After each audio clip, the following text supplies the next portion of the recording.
예, 안녕하십니까. 책 읽는 자유인 채널을 운영하고 있는 이선입니다. 이번 시간 2026년 4월 12일, 지금 일요일, 지금 시각은 오후 6시 26분입니다. 오늘 두 번째 시간인데요.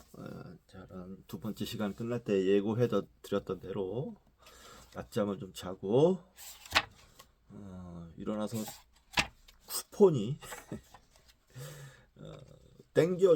땡겨요라는 앱이 있어요. 요 음식 배달 앱. 쿠폰이 7,000원이 있길래 또 7,000원이나 쿠폰을 주는데 안 사 먹으면 너무 야박한 거 아니겠습니까? 그래서 정말 오랜만에 중국집에 쿠폰을 짜장면 하나, 잡채밥 하나, 군만두 해가지고 쿠폰 7,000원을 적용을 하니까 많이 싸더라고요. 그걸 이제 배달료도 원래는 무료인데, 배달 무료라고 돼 있던데 저희 집은 이제 좀 약간 떨어져 있어서 1,000원을 더 부과하게끔 되어 있는데, 아무튼 그렇게 해서 16,000원에 싸게 시켜 먹었습니다. 그래서 짜장면을 정기현이하고 나눠 먹고, 잡채밥은 내일 이제 일하러 나가면 도시락으로 먹으려고 용기에 넣어놨고, 군만두하고 좀 같이 맛있더라고요. 군만두도 맛있고 짜장면도 맛있고 그렇게. 점심 먹고 낮잠 자고 점심 먹고 정기현이 데리고 뒷산으로 산책하고 왔습니다. 자, 이제 공부해야죠. 놀 거 다 놀았으니. 이번 시간 도마복음 미디어북을 할 텐데요. 그 전에 책 한 권 소개시켜 드리도록 하겠습니다. 자, 냉정한 이타주의자. 세상을 바꾸는 건 열정이 아닌 냉정이다. 윌리엄 매거스킬 지음, 전미영 옮김. 영어 제목은 Doing Good Better 인데요. 그럼 해석을 해보면 더 좋게 행동하기, 이렇게 해석할 수 있겠네요. 더 좋게 행동하기. 자, 지은이 윌리엄 매거스킬, 옥스퍼드 대학교 철학과 부교수이자 비영리단체 Giving What We Can 8만 시간의 공동 설립자다. 1987년생 젊은 철학자인 매거스킬은 기부 문화에 신선한 바람을 일으킨 효율적 이타주의 운동을 이끄는 핵심 인물이다. 그가 몸담고 있는 단체는 종신 기부 서약 등을 통해 5억 달러 이상을 모금하는 성과를 거뒀으며 그 활약상이 뉴욕타임스, 월스트리트 저널, BBC 등 각종 언론에 여러 차례 소개된 바 있다. 온라인 경제 매체 쿼츠와 뉴요커, 가디언, 인디펜던트, 타임, 워싱턴 포스트 등 유수 매체에 글을 연재 기고하고 있다. 현재 영국 옥스퍼드에 거주하고 있다. 젊은 사람인데 잘생겼네요. 옹기니 전미영, 서울대 정치학과와 같은 학교 대학원을 졸업했다. 언론사와 NGO에서 근무한 뒤 현재 전문 번역가로 활동 중이다. 이런 책이 좀 필요하죠. 기부나 이타주의라는 게 감정이 앞서는 경우가 많은데, 그럼 효율이 떨어지죠. 아무래도 냉정하게 이성적으로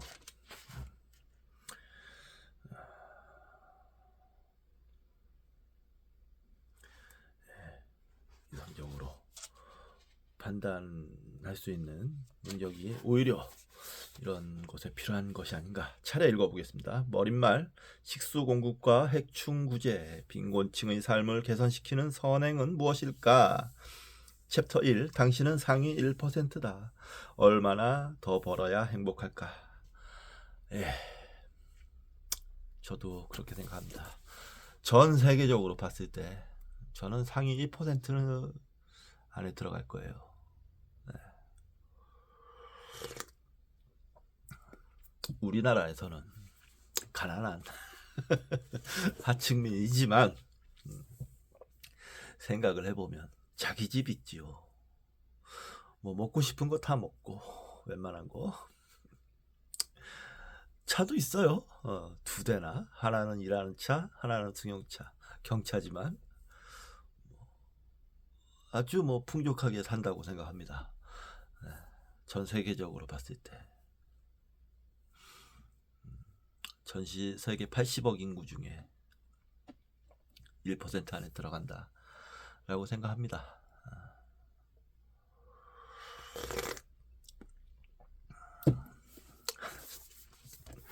예. 복 받은 줄 알아야 되겠죠. 예. 복에 겨워서 겨운 줄 모르고 살았던 날도 있었습니다. 예. 네. 그렇습니다. 겸손해져야 될 것 같아요. 예. 파트 1. 감정이 휘둘리지 않는 냉정한 이타주의자, 효율적 이타주의의 5가지 사고법. 챕터 2. 선택의 득과 실. 첫 번째, 얼마나 많은 사람들에게 얼마나 큰 혜택이 돌아가는가. 챕터 3. 당신은 수백 명의 목숨을 구할 수 있다. 두 번째, 이것이 가장 효율적인 방법인가.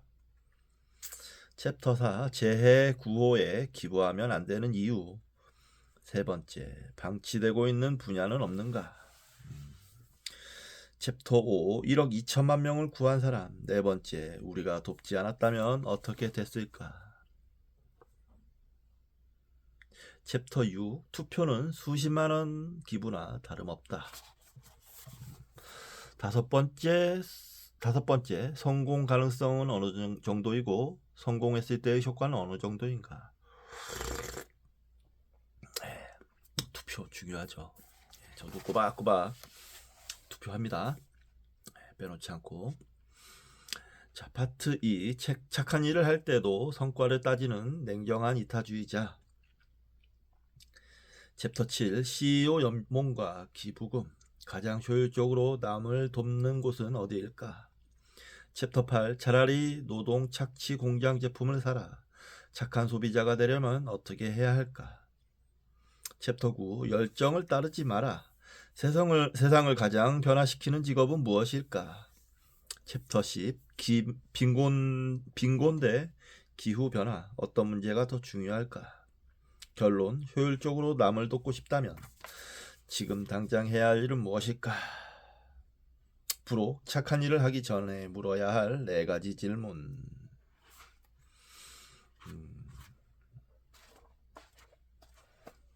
보통 책은 아닌 것 같습니다. 예. 서투로 쓰여진 책이 아닌 것 같아요. 여기 앞에 책에 앞표지에 재밌는 글이 있어서 읽어보겠습니다. 토비 오드, 피터 싱어, 누군지 모르겠어요. 저는 세 번째 인물이 중요합니다. 스타니슬라프 페트로프에게 이 책을 바칩니다. 당신들이 없었다면 이 책은 세상에 나오지 못했을 것입니다. 이 세 번째, 스타니슬라프 페트로프는 1939년생인데요. 구소련 공군 장교. 미소 냉전이 정점으로 치닫던 1983년, 소련이 인공위성 결함으로 햇빛을 미국에서 발사한 핵탄도 미사일 ICBM으로 5인의 반격에 나서려던 사태를 막은 인물. 그의 영웅적 선택으로 인류는 핵전쟁을 피할 수 있었다. 예, 저도 들어본 적이 있는 얘기입니다.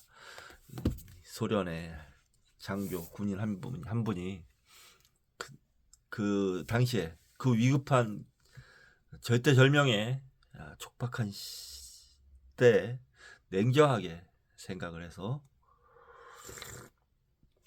판단해가지고 핵 버튼을 누르지 않을 수 있었던 일이 있었다고 들었습니다. 정말 고맙네요. 1983년이면 이제 8살밖에 안 됐는데 한 8년 살고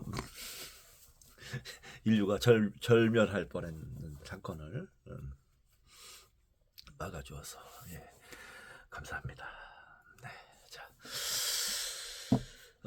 이제 도마복음 들어가겠습니다. 2장 본래의 군원으로 되돌아가라.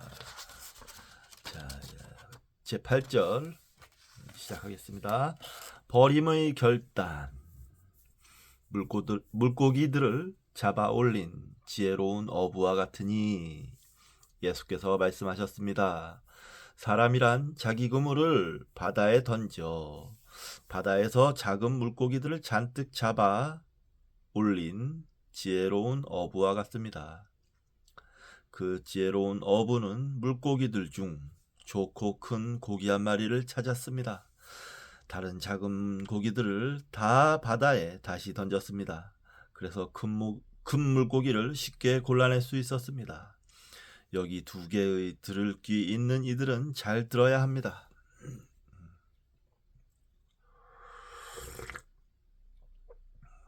And she said, the person is like a wise fisherman who cast his net into the sea and drew in up from the sea full of little fish. Among them, the wise fisherman discovered a fine large fish. He threw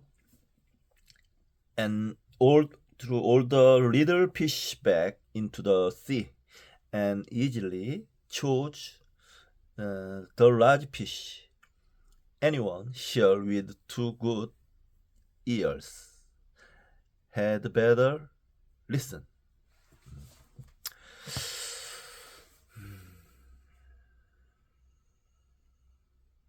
이 말씀은 그냥 직관적으로 받아들일 수 있죠. 욕심을 버리고 작은 자잘한 것까지 다 자기가 가지려고 하는 욕심을 버리고 올바른 판단을 하라. 이렇게 보입니다. 예수께서 말씀하셨습니다. 사람이란 자기 그물을 바다에 던져 바다에서 작은 물고기들을 잔뜩 잡아 올린 지혜로운 어부와 같습니다. 그 지혜로운 어부는 물고기들 중 좋고 큰 고기 한 마리를 찾았습니다.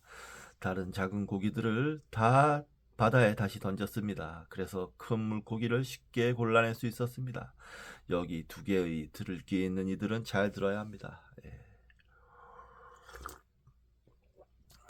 다른 말로는 이제 만족하는 삶을 살 줄 알아라, 이런 뜻인 것 같아요. 자, 마태복음에도 그물로 잡아 올린 물고기 이야기가 나오는데 거기서는 좋은 것은 그릇에 담고 나쁜 것은 내다 버린다고 하면서 이를 선한 사람과 악한 사람을 갈라놓는 최후의 심판과 연결시키고 있다. 도마복음서에는 심판 이야기가 없다. 따라서 이것을 심판과 연결시킬 수는 없다. 그러면 여기 이 이야기는 우리에게 무엇을 말해주려 하는가? 자, 그러니까 이미 마태복음이 이제 서기만 80년 정도의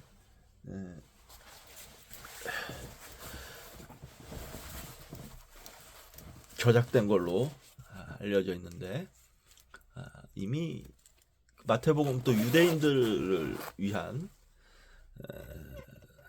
복음서라고 알려져 있죠. 그런데 이미 이제 이때 당시에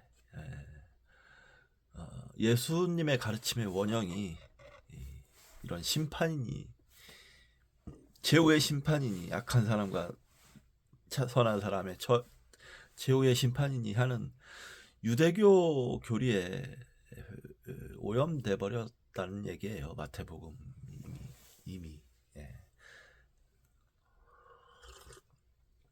그래서 마태복음에는 황당한 이야기도 많잖아요. 이미 그런 거를 염두에 둬야 된다. 우리는 모두 어부다. 그런데 보통의 어부는 그물에 올라오는 물고기를 다 잡아온다. 이른바 저인만 방식으로 싹쓸이까지 한다. 요즘엔 이게 법으로 금지돼 있죠. 아주 좋은 정책이라고 생각합니다. 널찍널찍하게 그물을 촘촘하게 않고 널찍널찍하게 해가지고 새끼 고기들은 다 빠져나갈 수 있도록 그렇게. 이것이 세상에서 소위 성공한 사람이 취하는 전형적 태도다. 그러니까 이게 문제예요. 자본주의는 이런 사람들이 성공할 수 있게끔 시스템이 돼 있어요. 그래서 잔인해지고 승자 독식 사회가 될 수밖에 없습니다. 결국에 그는 제로섬이 되겠죠. 자본주의. 그래서 저는 자본주의를 싫어합니다. 예. 예. 그렇다고 부정하는 건 아니고 싫어합니다. 어쩔 수 없이 받아들이는 면이 많죠. 좀 견제돼야 된다고 생각합니다. 예, 자본주의는 이런 사람이 성공하지 못하도록, 비윤리적인 사람이 성공하지 못하도록 견제되어야 한다. 자, 그러나 여기 나오는 지혜로운 어부는 큰 고기 한 마리를 위해 다른 고기들은 뒤로 할 줄 아는 사람이다. 지혜로운 사람이죠. 땅에 숨겨놓은 보물을 찾으면 기뻐하며 집으로 돌아가 가진 것을 다 팔기로 한 농부나 값진 진주 하나를 발견하면 가진 것을 다 팔아 그것을 사는 장사꾼과 같은 사람이다. 마태복음에 나오는 비유입니다. 마태복음 13장 44절에서 46절. 이런 비유는 도마복음 제76절에도 나온다. 또 완전히 똑같은 이야기는 아니지만 장자에서도 물고기 잡는 틀은 물고기를 잡기 위한 것, 물고기를 잡으면 그것을 잊어야 합니다. 라고 했다. 이거는 뭐 좀 맥락이 다른데요. 예. 이른바 득어망전이다. 물고기가 중요하기에 다른 것을 잊어버리라는 뜻이다. 갑자기 맥락이 완전히 다른 이야기를 하시네요. 그러면 이 세상에서 가장 좋은 물고기 보물 진주는 무엇인가? 신학자 폴 틸리히 1886년에서 1965년의 표현대로 우리의 궁극 관심이라는 것은 무엇인가? 도마복음에 의하면 물론 하느님 나라의 비밀을 아는 것, 곧 내 속에 계신 하느님의 현존, 나의 참나를 발견하는 것이다. 이 근본적인 것, 궁극적인 것을 깨닫고 발견한 지혜로운 사람은 다른 모든 것에 대한 관심을 버린다. 물질적인 것이나 사회적인 것만이 아니라 정신적인 것에 있어서도 잡다한 상식이나 이론이나 견해나 관념이나 범주나 논리에 얽매여서는 안 된다는 것을 안다. 이런 선입관에 입각한 앓을 뒤로 할 때만 참된 암, 진정한 깨침, 반야의 지혜를 이룰 수 있기 때문이다.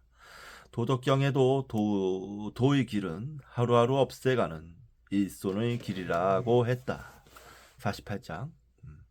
우리가 가진 일상적 견해를 깨끗이 비워야 도를 체득할 수 있다는 뜻이다.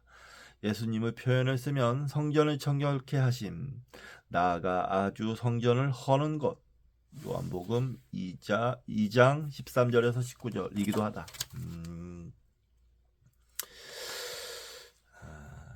이분은 그러니까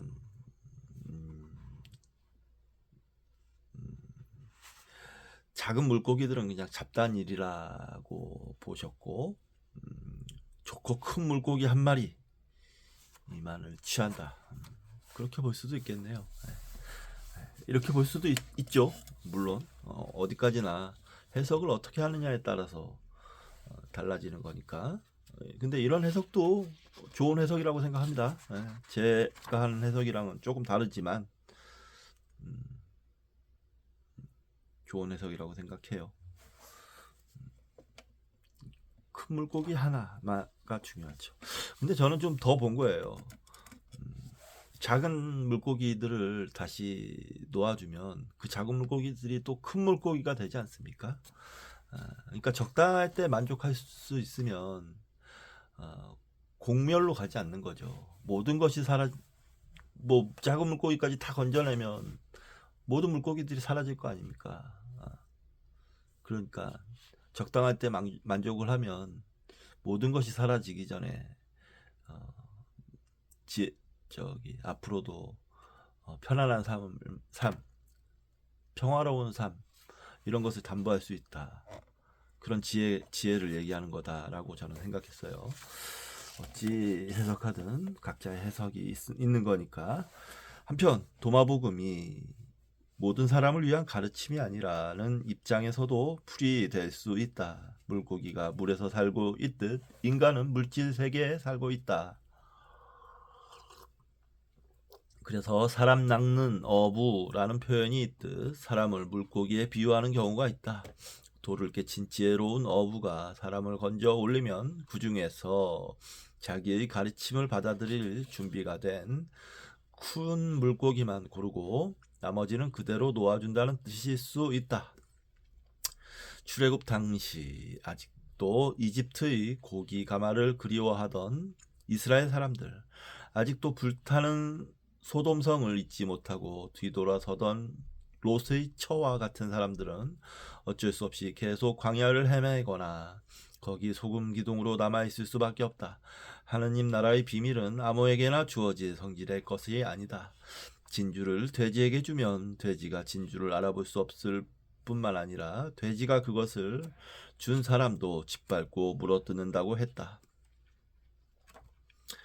마태복음 7장 6절. 그러기에 하느님 나라의 비밀은 1차적으로 그것을 받아 정말로 고마워할 마음의 자세가 갖추어져 있는 이들에게만 주어지는 감추어진 가르침이다. 들을 귀가 있는 이들만이 그 깊은 속을 알 수 있기 때문이다. 별로 좋지 못한 해석인 것 같아요. 성인들, 지금 도마복음의 예수님이나 붓다께서 물론 열반으로 가는 그 가르침, 열반, 해탈의 가르침, 깨달음의 가르침은 어렵습니다. 어려워요. 도를 성취한다는 것. 어렵지만 그렇다고 해서 그 전혀 못 알아들을 중생들, 다른 일반 중생들을 포기하진 않았어요. 이렇게 냉철하게 버렸다 뭐 이런 식으로 표현을 하려면 그분들이 예수님이 공생애를 살았을 이유도 없는 거고 부처님께서 40년간 설법을 하셨을 이유도 없는 거예요. 버리지 않습니다. 예. 성인들은 민중들을 모두 함께 행복하기 위해서 가르침을 펴신 겁니다. 기본적인 입장입니다. 그것이. 그래서 여기에서 뭐 준비된 큰 물고기만 건져 올리고 나머지는 뭐 버렸다. 이런 식의 해석은 좋지 않습니다. 개인적으로 그렇게 생각합니다. 우광남 선생님 같은 거장에게 제가 반기를 드는 것 같지만 저는 뭐 그렇게 생각한다고요. 그렇습니다. 자, 제 9절. 신성의 씨앗 씨를 한 줌 쥐고 뿌리는데 예수께서 말씀하셨습니다. 보십시오. 씨 뿌리는 사람이 밖으로 나가 씨를 한 줌 쥐고 뿌리는데 어떤 것은 길에 떨어져 새가 와서 쪼아 먹었습니다. 또 어떤 것은 돌짝밭에 떨어져 땅에 뿌리를 내리지 못하므로 곡식을 내지 못했습니다. 또 어떤 것은 가시덤불에 떨어져 가시덤불에 숨통이 막히고 벌레들에게 먹혔습니다.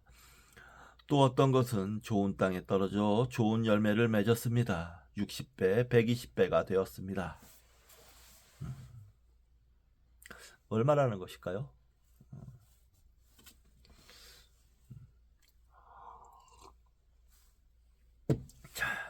Jesus said, "Look, the sower went out, took a handful of seeds and scattered them. Some fell on the road, and the birds birds came and gathered them. Other fell on rock, and they didn't take root in the soil and didn't produce he, heads of grain. Others fell on thorns, and they choked the seed, and worms and ate them. And others fell on good soil, and it produced a good crop. It yielded 64 measure and 120 per measure. 이거는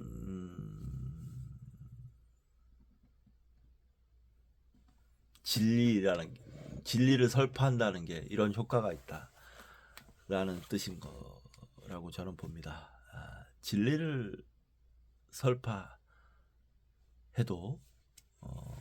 어떤 그 진리에 닿는 어떤 사람에게는 전혀 먹히지 않거나 어떤 사람에게는 그걸 또 막 악용하는 사람도 솔직히 있을 수도 있고, 하지만 어떤 제대로 된 사람에게, 그래도 받아들일 수 있는 사람들에게 받아들여지면 그 열매는 어마어마하게 60배, 120배 이런 기하급수적으로 퍼진다, 이런 말씀을 하시는 거라고 저는 생각합니다.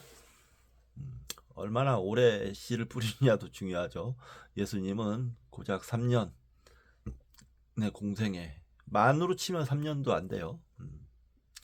근데 그것도 뭐 복음서의 역사적 사료의 가치가 현저히 떨어지는 복음서의 얘기이기 때문에 실제로는 얼마일지 잘 모르겠습니다만, 어찌됐건 간에 3년, 공생애가 3년인데 비해 부처님께서는 40년을 가르침을 펴셨습니다.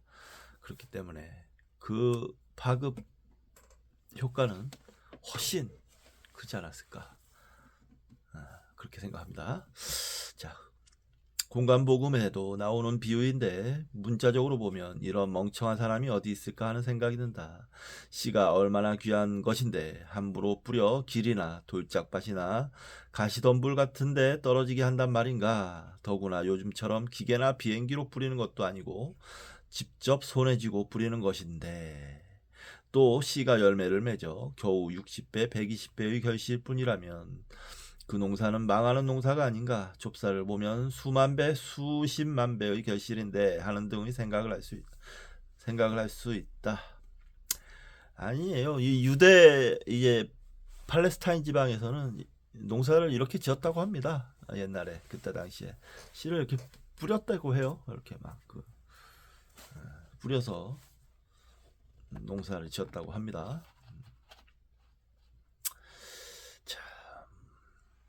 겨우 60배, 120배 이렇게 본다면 이것도 이 6에서 60배, 120배는 기하급수적으로 늘어난다, 이런 의미인데, 더 읽어봐야 되겠죠. 우선 생각할 수 있는 것은 하느님 나라 복음의 심오한 뜻, 곧 하느님 나라의 비밀을 조심성 없이 함부로 아무데나 뿌려서는 안 된다고 하는 것이다. 앞에서 여러 차례 지적한 것처럼 특히 8절에서 좋고 큰 물고기만 남겨두고 나머지는 다시 돌려보낸다고 한 것처럼 하느님 나라의 비밀은 모든 사람을 위한 것이 아니다. 잘못됐네요. 이분은 좀 잘못 보신 것 같은데요. 모든 사람을 위한 겁니다. 거기에 악인, 선인, 악인, 귀인, 천인, 남자, 여자, 주인, 노예, 이런 구분이 없어요. 길이나 돌짝밭이나 가시덤불 같은 사람, 받아들이려는 열린 마음도 없고 들을 귀도 없는 사람, 일방적으로 주어진 교리나 선입견으로 꽉 막힌 사람, 일상사에 정신이 나가 영적인 것에 전혀 관심을 쏟을 수 없는 사람에게는 주어봐도 헛일에 불과하거나 심지어 역효과까지 날 수 있다는 것이다. 그럴 수 있죠. 그럴 수 있는데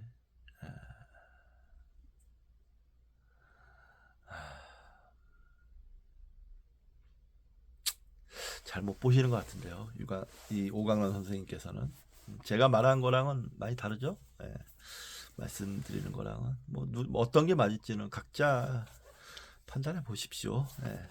씨를 뿌릴 때 여기 나오는 씨 뿌리는 자처럼 실수하지 말고 될 수 있는 대로 옥토에 던져서 소기의 열매를 얻도록 하라는 말씀일 수 있다. 옥토는 물론 씨를 받아 발화시키고 열매를 맺도록 할 준비가 된 사람들이다. 옥토가 씨를 받아 발화시키고 열매를 맺는 것은 자신만을 위한 것이 아니라 이를 다른 사람들과 나누기 위함이라는 사실도 함께 기억할 필요가 있다. 그야말로 상구보리 하화중생 보살정신의 실현이다.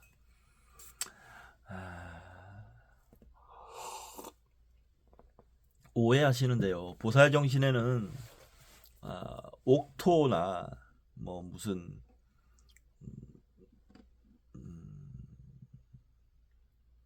뭐 안 좋은 땅, 좋은 땅 이런 구분이 없습니다. 심지어는 지옥이 텅 빌 때까지 열반하지 않겠다는 서원을 지장보살께서는 세우사요. 지옥 중생들이라는 게 어떤 자들입니까? 제일 못된 자들이잖아요. 그런 자들마저도 다 열반에 들 때까지 기다리겠다는 게 보살 정신인데, 그런 어떤 분별이 없는 정신인데 잘못 해석하시고 있는 거겠습니까? 오강란 선생님께서 잘못 해석하시고 계신 것 같습니다. 또 다른 뜻은 찾을 수 없을까? 물론 여기서 씨는 말씀이나 진리의 가르침 같은 것을 상징한다고 볼 수 있다. 그러나 종교사적으로 볼 때 여러 종교에서 씨는 인간 속에 있는 신의 씨앗, 곧 신성의 상징으로 나타난다는 데 주목할 필요가 있다. 유용모 1890년에서 1981년 선생님은 하느님이 이 세상을 이처럼 사랑하셔서 독생자를 보내셨다. 요한복음 3장 16절 라고 하는 것은 각 사람에게 하느님의 씨를 넣어주셨다고 풀이했다. 중세시대 그리스도교 신비주의자들도 우리 속에 있는 씨앗을 강조했다. 누구에게나 이런 신의 일부, 로고스, 그리스도, 신의 불꽃이 있지만 지금 나의 지적, 영적 상태나 태도가 어떠한가에 따라 내 속에 있는 씨앗이 지닌 가능성을 발현하지 못하고 사장되거나 시들어 버리게 할 수도 있고, 열린 마음으로 잘 받아들여 발화하고 풍성한 열매를 맺게 할 수도 있다. 물론 신성이 어떻게 없어질 수 있을까 생각할 수도 있지만 씨앗이 발하지 못하면 없어진 것과 같지 않을까. 읽으면서 어떤 느낌이 드냐면 머리가 가렵다고 하는데 허벅지를 긁고 계신 느낌이에요. 불교에도 열애장이라는 가르침이 있다. 우리는 모두 열애, 곧 부처님 혹은 깨달은 이가 될 수 있는 장을 가지고 있다고 한다. 여기서 장이란 자궁이라는 뜻과 태아라는 뜻을 함께 가지고 있다. 따라서 우리는 모두 우리 속에 깨달음에 이룰 수 있는 공간과 씨앗을 함께 가지고 있다는 것이다. 이 가능성을 실현하는 것은 우리 자신의 몫이다. 현실에서 모두가 다 부처님이 되지 않는다는 것은 돌짝밭, 가시덤불, 벌레 같은 장애물 때문에, 혹은 불교 용어로 탐욕과 분노와 어리석음이라는 탐진치 삼독 때문에 그 가능성이 실현되지 못한다는 뜻이기도 하다. 이거는 뭐 좋은 해석이 될 수 있을 것 같아요. 마지막에 불교에서 열애장을 얘기하면서 이 정도 이런 거는 얘기할 볼 수 있지만 넘어가겠습니다. 제가 넘어가는 게 좋을 것 같고, 뭐 여러분들이 혹시 이 방송을 보시는 분들 중에 제가 해석한 것과 오광란 선생님께서 해석한 것과 차이가 있는데, 그것을 또 여러분들께서는 어떻게 생각하는지 한번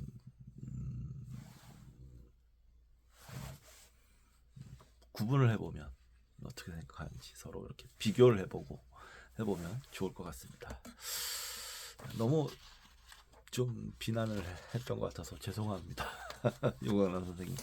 예, 저만 맞다라고 말하지 않겠습니다. 예. 자, 잠시 쉬었다가 이어서 하도록 하겠습니다.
예.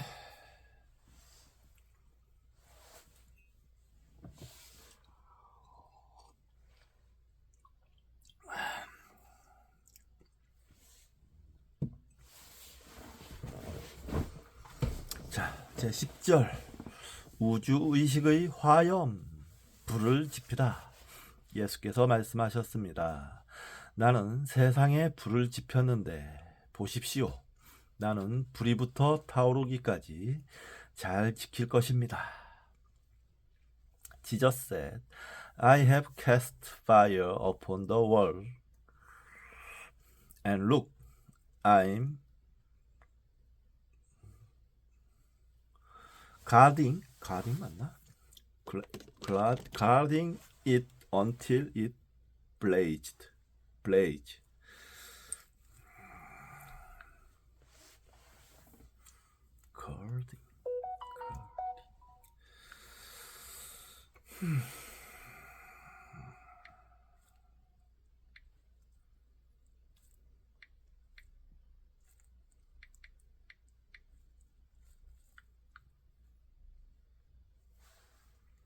지키다. guarding, 지키다. 수호하다. guarding, 지키다. 수호하다. 네. 자, 이 말씀은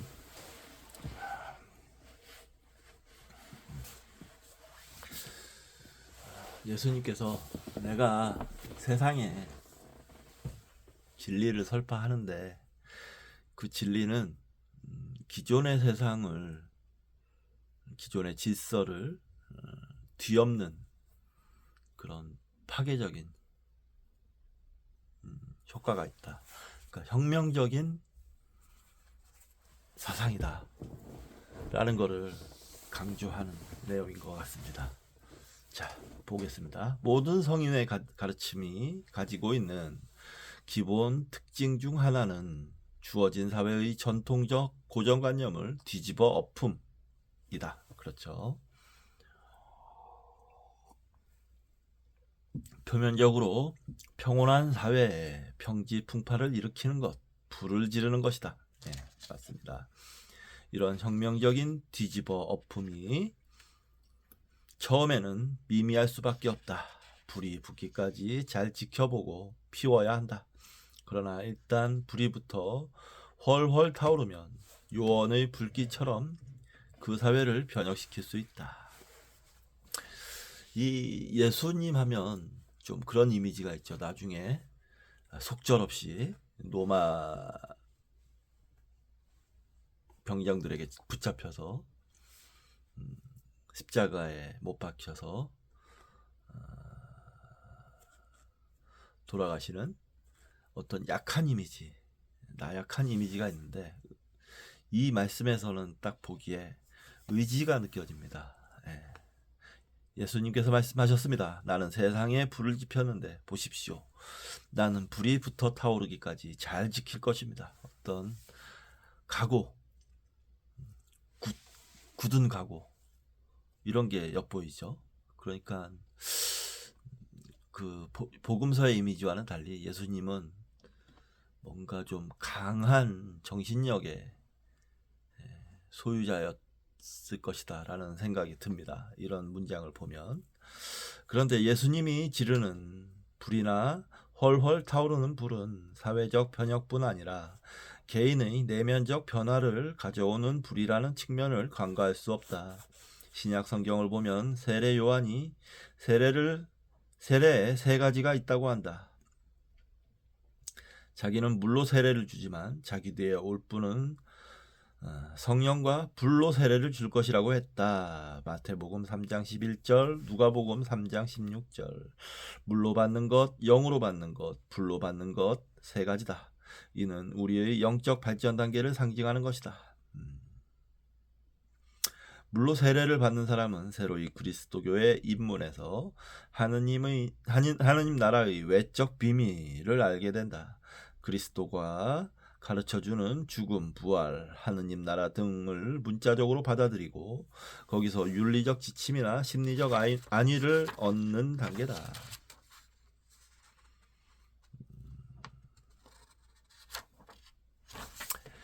여기서 한 가지 더 나아가 성령, 가로 열고 바람, 성령으로 세례를 받으면 하느님 나라의 내적 비밀을 알게 된다. 죽음, 부활, 하느님 나라의 가르침에서 문자적 뜻을 넘어 상징적, 은유적, 영적 차원의 뜻을 꿰뚫어 보게 된다.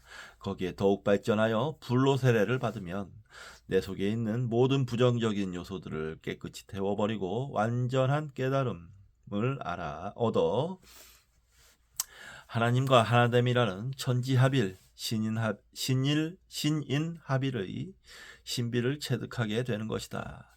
예수님이 세상에 불을 질러 타오르게 하겠다는 것은 사람들에게 만물과의 합일을 체험하는 이런 궁극적 신비 체험을 가질 수 있도록 하겠다는 말과 같다.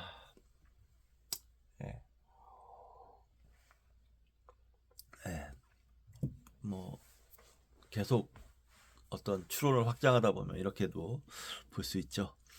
누가복음에도 나는 세상에다가 불을 지르러 왔다. 불이 이미 붙었으면 내가 바랄 것이 무엇이 더 있겠느냐. 그러나 나는 받아야 할 세례가 있다. 이 일이 이루어질 때까지 내가 얼마나 괴로움을 당할지는 모른다. 누가복음 12장 48절라고 했다. 나는 세상에다 불을 지르러 왔다. 이렇다고 해서 세상을 망하게 하려고 싸우러 왔다. 이런 뜻은 아니에요. 근데 그런 뜻으로 풀이하는 사람들도 있습니다. 어리석은 사람들, 목사들 중에 아주 어리석은 해석입니다. 개정개혁에는 내가 불을 땅에 던지러 왔노니 이 불이 이미 붙었으면 내가 무엇을 하리요. 나는 받을 세례가 있으니 그것이 이루어지기까지 나의 답답함이 어떠하겠느냐로 번역했다. 여기서 받아야 할 세례라는 것이 바로 불세례를 말하는 것이 아닌가. 세상이 모두 불로 세례를 받기까지 그가 받을 육체적 고통이나 심적 답답함이 오죽하겠느냐는 뜻이리라.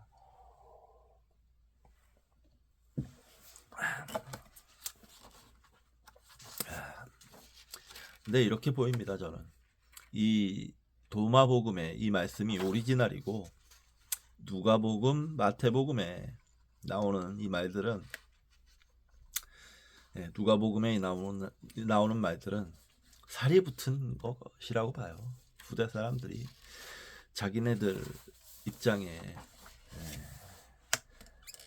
가깝도록 살을 붙인 것 같아요. 그렇게 느껴집니다. 쓸데없는 얘기를 뒤에 덧붙였다 이 말입니다. 캐나다 출신의 정신과 의사로서 지금은 고전으로 여겨지는 우주의식이라는 책을 쓴 리처드 모리스 버크 1837년에서 1902년 라는 사람이 있다. 그가 영국에 있을 때 어느 날 밤 친구들과 함께 휘트먼의 시를 읽고 깊은 감동을 받은 채 마차를 타고 집으로 가다가 갑자기 마차가 화염에 휩싸이는 느낌을 받았다.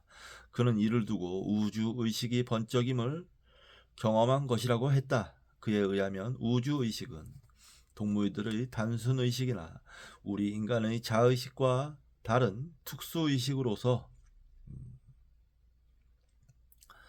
이런 우주의식 속에 있을 때 우리는 우주의 참된 생명과 질서 그리고 인간이 신과 하나됨을 경험하게 된다고 했다. 예수님이 지른 불, 온 세상에 옮겨 붙기를 원하는 불이 리처드 버크가 체험한 이런 불이 아니겠는가? 이런 불은 우리를 밝혀주고 변화시키고 따뜻하게 한다. 사실 어느 면에서는 예수님 자신이 불덩어리다. 그렇죠. 도마복음 자신을 내던지셨잖아요. 내던지신 겁니다. 그 엄혹한 시절에. 자, 도마복음 제82절에도 예수님은 나에게 가까이 있는 사람은 불 가까이 있는 것이고 나에게 멀리 있는 사람은 그 나라에서 멀리 있는 것이라고 했다. 예수님 가까이 있으면 그 불을 받아 불의 세례를 받고 내 속에 있는 하느님 나라 곧 하느님 나의 참된 나와 가까이 있게 되는 것, 하나 되는 것을 깨닫게 된다. 예수님이 우리에게 중요한 것은 무엇보다 예수님의 이런 면 때문임을 새로이 자각할 필요가 있을 것이다. 예. 좋은 해석을 하셨어요. 예.